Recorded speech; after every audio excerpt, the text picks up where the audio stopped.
Good morning friends, welcome to Innovative Study. I am Dr. Shekhawat.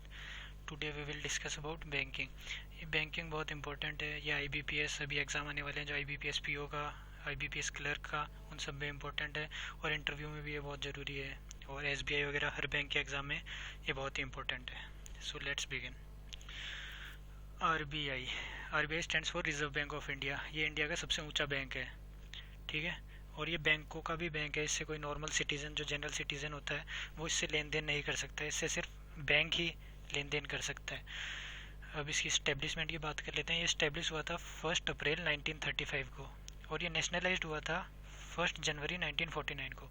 Nationalised मतलब क्या होता है कि कोई भी बैंक है जो प्राइवेट से पब्लिक बन गया है तो उसे नेशनलाइज्ड कहते हैं, ठीक है। और ये फाइनेंस मिनिस्ट्री जो होती है वो इशू करती है करेंसी नोट्स। तो फाइनेंस मिनिस्टर अभी कौन है? अपने अरुण जेटली जी है, ठीक है। और जो आरबीआई के गवर्नर है वो भी है उर्जित पटेल, ठीक है। और जो फर्स्ट गवर्नर था आरबीआई का, रिजर्व बैंक ऑफ इंडिया का फर्स्ट गवर्नर था वो था ऑसबॉर्न स्मिथ।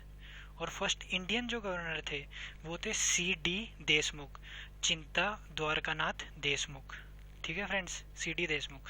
और जो उर्जित पटेल जी है अभी गवर्नर, वो 24th गवर्नर है आरबीआई के, ठीक है। एक और चीज़ आपको इम्पोर्टेंट है जो आपको याद रखनी है, वो है फाइनेंस सेक्रेटरी, जो कि अभी है अशोक लवासा। तो क्या इम्पोर्टेंस है इनकी? जो 1 रुपये का नोट होता है उस पर कभी भी गवर्नर साइन नहीं करता है, उस पर फाइनेंस सेक्रेटरी के साइन होते हैं, जो कि अशोक लवासा जी है अभी, ठीक है। बाकी सारे नोटों पे जो गवर्नर होता है आरबीआई का वो साइन करता है, ठीक है फ्रेंड्स। तो ये मैंने आपको बता ही दिया। अब आते हैं, ये चालू हुआ था जब ये स्वदेशी मूवमेंट हुआ था 1906 में, जिसको बाल गंगाधर तिलक, लाला लाजपत राय और बिपिन चंद्र पाल ने स्टार्ट किया था। इनको लाल बाल पाल भी कहते थे। इन्होंने मतलब ये एनकरेज किया था कि कॉमर्शियल बैंक्स बनने चाहिए इंडिया के अंदर। अब आप पूछेंगे कॉमर्शियल बैंक क्या होता है? तो कॉमर्शियल बैंक वो होता है जो सर्विस प्रोवाइड करता है जनरल पब्लिक को, जो भी नॉर्मल, जो अपने जैसे लोगों को जो सर्विस प्रोवाइड करता है वो होता है कॉमर्शियल बैंक, ठीक है। अगला है, अब बैंक्स के बारे में आपको थोड़ा बता देता हूँ कि जो फर्स्ट कंप्लीट कॉमर्शियल बैंक था इंडिया का वो था ओध कॉमर्शियल बैंक। 1881 में ये इस्टेब्लिश हुआ था। और फर्स्ट इंडियन बैंक जो था, जो मतलब पूरा इंडियन ओन्ड था, वो था PNB। जो ओध था उसमें ब्रिटिशर्स का था और जो पूरा इंडियन का था वो था PNB, पंजाब नेशनल बैंक, ठीक है। और ये जो सारे बैंक्स होते हैं ये आते हैं बैंकिंग रेगुलेशन एक्ट 1949 के अंडर। इसी के अकॉर्डिंग ये सारे रेगुलेट होते हैं, सारे जो भी बैंक होते हैं। और जो 1965 है वो भी आपको याद रखना पड़ेगा, क्योंकि 1965 में आपके जो भी कोऑपरेटिव बैंक्स होते हैं, जैसे देखो इंडियन बैंकिंग सिस्टम है, कंसिस्ट होता है पब्लिक बैंक जो कि गवर्नमेंट के अंडर में आते हैं, प्राइवेट जिसके अंदर की गवर्नमेंट की ओनरशिप इतनी नहीं होती है, RRBs रीजनल रूरल बैंक्स, ये नाबार्ड के अंडर में आते हैं, ठीक है। इसको मैं डिटेल में आगे बताऊंगा आपको। और एक होते हैं कोऑपरेटिव बैंक्स। अब कोऑपरेटिव आपको नाम ही बताया, जिसको कोऑपरेट कर करके बनाया होगा। तो ये बैंक कैसे बनते हैं?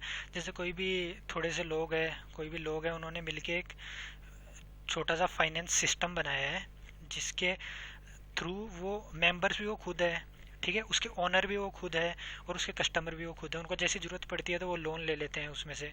तो ये जो फाइनेंशियल सिस्टम है इसे कहते हैं अपन कॉमर्शियल बैंक, ठीक है। ये लार्ज स्केल पे भी होता है, स्मॉल स्केल पे भी होता है, मतलब विलेजेस में भी होता है ये, और स्टेट लेवल पे भी होता है, डिस्ट्रिक्ट लेवल पे भी होता है, ठीक है फ्रेंड्स। और इसको लाइसेंस कौन देता है कोऑपरेटिव बैंक? ऐसे तो है नहीं कि अभी आप अपन सब मिल के कोऑपरेटिव बैंक बना लें, नहीं। आरबीआई होता है, वो एक लाइसेंस प्रोवाइड करता है, ठीक है, तो ही ये कोऑपरेटिव बैंक खुल सकता है, ठीक है फ्रेंड्स। और ये हो ही गया है, ओके। नेक्स्ट, तो अब 171 है शेड्यूल्ड बैंक्स थे इंडिया में, ठीक है। 171 शेड्यूल्ड बैंक्स थे इंडिया में पहले, और 113 जिसमें से पब्लिक सेक्टर बैंक थे और बाकी के प्राइवेट सेक्टर बैंक थे, ठीक है। पब्लिक सेक्टर बैंक में थे 86 RRBs थे और 27 है अदर देन RRBs। अब ये जो 27 है इसके अंदर 19 तो नेशनलाइज्ड बैंक है, 7th बैंक्स है जो कि SBI ग्रुप है, ठीक है। और एक है IDBI बैंक लिमिटेड, ठीक है, जो नेशनलाइज्ड कर दिया गया था। और जो पब्लिक सेक्टर बैंक्स है, RBI को हटा के इनकी जो अकाउंट था इनका, जो अकाउंटेड था इनका डिपॉजिट था, वो 76.6% था टोटल के, जो पब्लिक प्राइवेट आरआरबी सब मिला के 100% है, तो उसमें 76.6% सिर्फ पब्लिक सेक्टर बैंक का था। मतलब जो कि ये 27 बैंक दे रखे हैं अपन को, ये 27 बैंक इन्हीं का था 76.6%।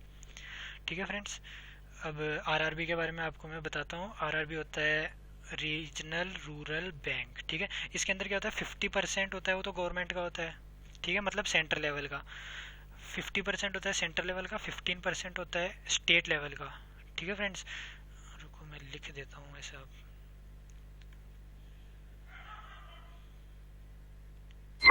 ठीक है, हाँ 50% होता है अपना सेंट्रल लेवल का, जो कि सेंटर होता है उसका 50। उसके बाद में होता है 15% होता है जो कि स्टेट लेवल का होता है, और 35% होता है जो स्पॉन्सर्ड बैंक है। अब आप पूछेंगे स्पॉन्सर्ड बैंक कौन कौन से होते हैं, तो 5 बैंक है, Punjab national bank, SBI bank, state bank of India, syndicate bank, United bank of India and UCO bank. ठीक है, ये 5 है जो इनको स्पॉन्सर करते हैं। उनका अलग अलग रेशियो है, वो खुद के उस रेशियो के अकॉर्डिंग खुद का हिस्सा शेयर ले लेते हैं।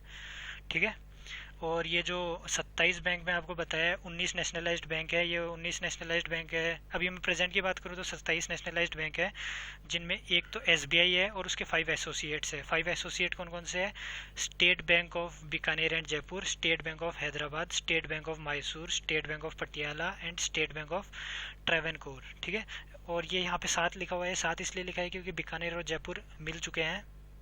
ठीक है, उनके मिलने के बाद ये बन चुके हैं, कितने, 5 हो चुके हैं।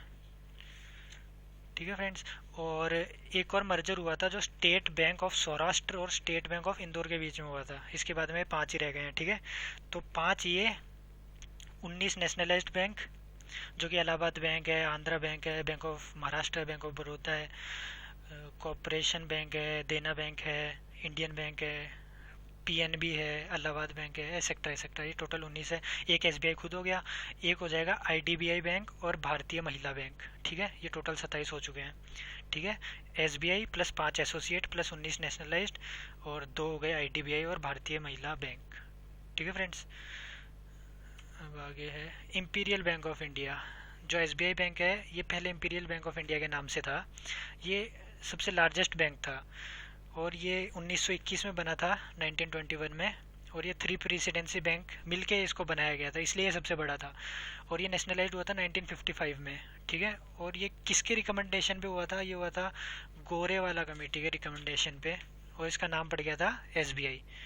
और 1959 में जो 7 रीजनल बैंक थे वो नेशनलाइज्ड हुए थे, इसके जो 7 रीजनल बैंक मैंने बताए हैं वो, और उनको एसोसिएट माना गया था एसबीआई का। ठीक है, उसके बाद में 19 जुलाई 1969 को 14 बिग कमर्शियल बैंक्स थे उनको भी नेशनलाइज्ड कर दिया गया, और 15 अप्रैल 1980 को 6 और बैंक थे जो कि नेशनलाइज्ड हो गए थे।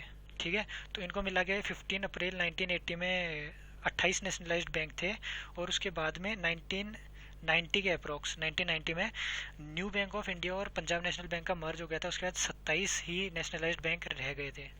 ठीक है फ्रेंड्स, और मैं आपको बताना चाहूँगा कि जो नरसिम्हन कमेटी थी जो 1991 में उसने रिकमेंड किया था कि इनका जो लिबरलाइजेशन होना चाहिए, ठीक है, बैंकों का, इनके रूल्स होते हैं वो कम कर देने चाहिए ताकि ये एफिशिएंसी को एनहांस कर सके, प्रोडक्टिविटी बढ़ा सके और प्रॉफिटेबिलिटी ऑफ बैंक्स बढ़ा सके।